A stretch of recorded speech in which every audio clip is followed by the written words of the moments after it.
Hello everyone, my name is Umesh Kumar and welcome to my channel.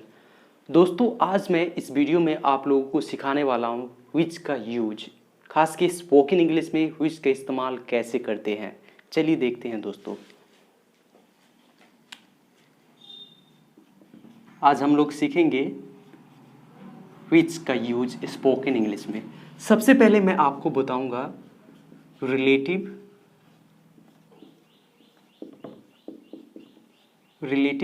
Pronoun.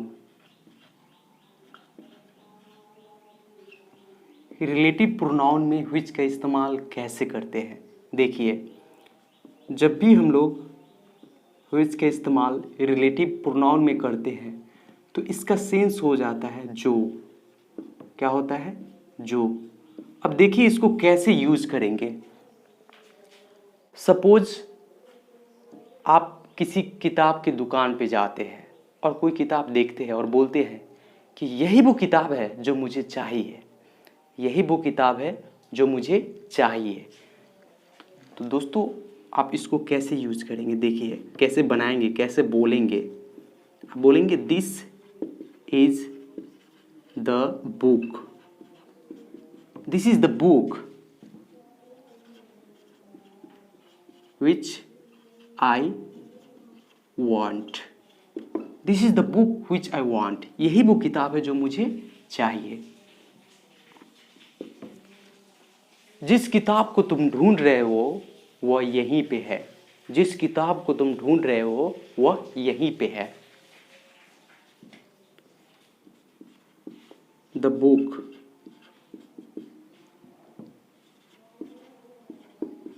Which you are looking, ढूंढने के लिए बोलते हैं लुकिंग फॉर, तो यहाँ पे लुकिंग हो जाएगा।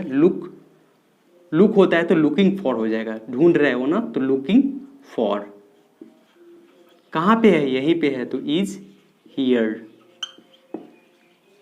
The book which you are looking for is here, जिस किताब को तुम ढूंढ रहे हो वह यहीं पे है। यही वो कार है जिसको मैं बेचना चाहता हूँ, यही वो कार है जिसको मैं बेचना चाहता हूँ। तो देखिए कैसे करेंगे। This is the car, this is the car which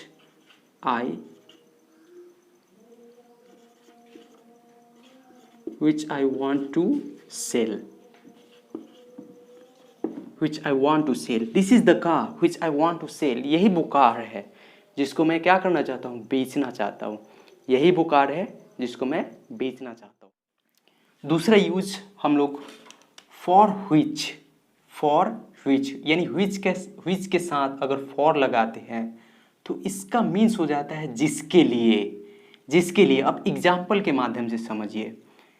कह रहा है कि this is the marker for which I want, this is the marker for which I want to buy ink, यही वो मार्कर है, यही वो मार्कर है जिसके लिए मैं इंक खरीदना चाहता हूँ। तो आप बोलेंगे this is the marker for which I want to buy ink. Got it? दूसरा देखिए,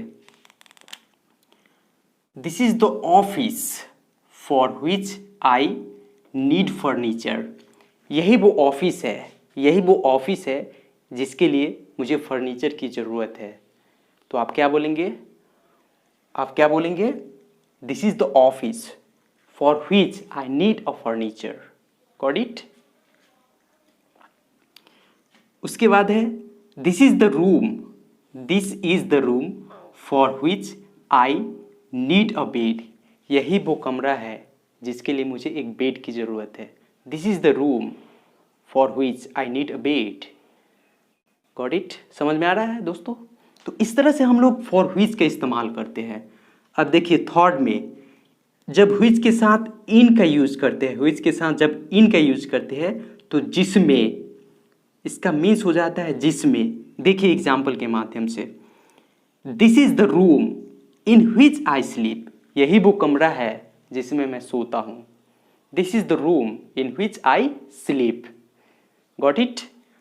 दूसरा देखिए, this is the bathroom, this is the bathroom in which I take a bath, this is the bathroom in which I take a bath. यही वो bathroom है जिसमें मैं क्या करता हूँ, नहाता हूँ, स्नान करता हूँ।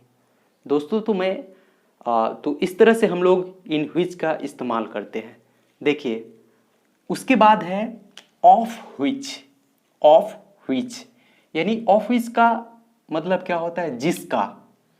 ऐसे यहाँ पे ऑफ ना लगा के विच का भी इस्तेमाल लोग करते हैं, लेकिन आप ऑफ विच का इस्तेमाल कीजिए, ग्रामेटिकल बेहतर माना जाएगा। देखिए this is the chair of which one leg is broken, मतलब यही वो चेयर है, यही वो चेयर है जिसका एक लेग क्या है, टूटी हुई है। तो this is the chair of which one leg is broken, got it. The house of which color is attractive is mine.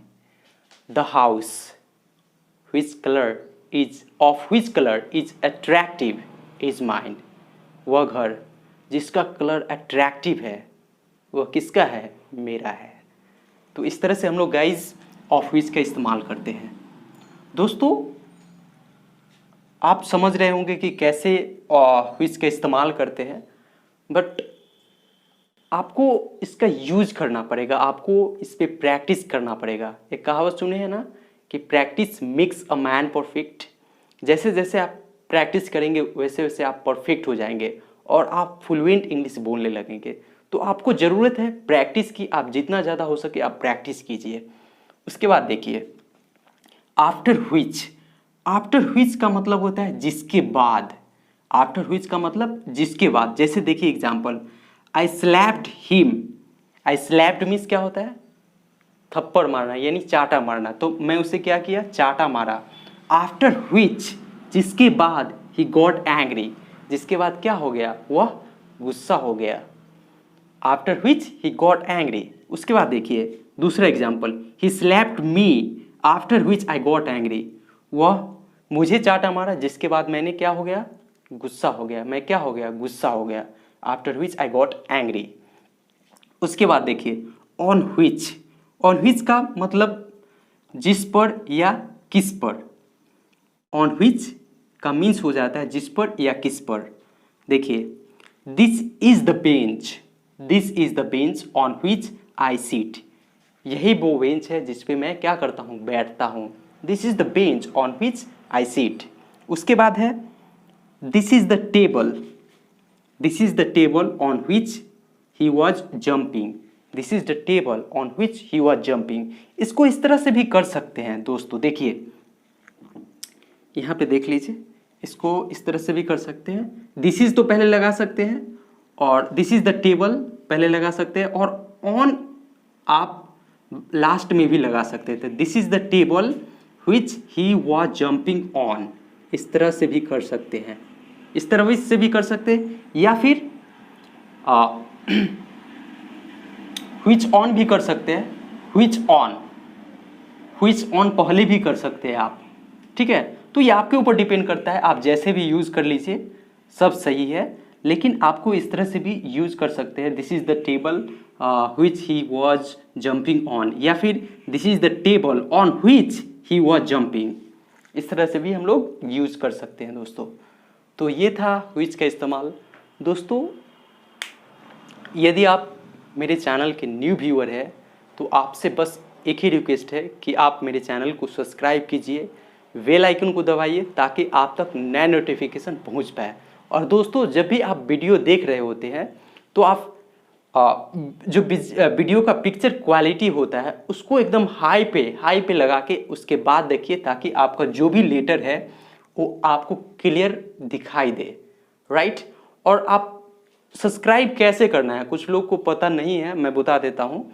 Subscribe आपको कैसे करना है, आप वीडियो देख रहे हैं, आप नीचे रेड कलर में लिखा होगा, रेड कलर उसको दबाना है, उसको दबा के उसके बाद ऑल पे दबाना है, घंटी का निशान आएगा, घंटी के निशान आने के बाद उसके बाद आपको ऑल पे दबाना है, राइट, ताकि आप तक नए नोटिफिकेशन पहुंच पाए, ताकि आप तक नए वीडियो आपको पहुंच पाए, आपको ढूंढने की ज़रूरत नहीं होगा, ऑटोमेटिकली आप तक नए वीडियो पहुंच पाएगा। तो फिर मिलते हैं नेक्स्ट वीडियो में। Thanks for watching this video. Thank you very much.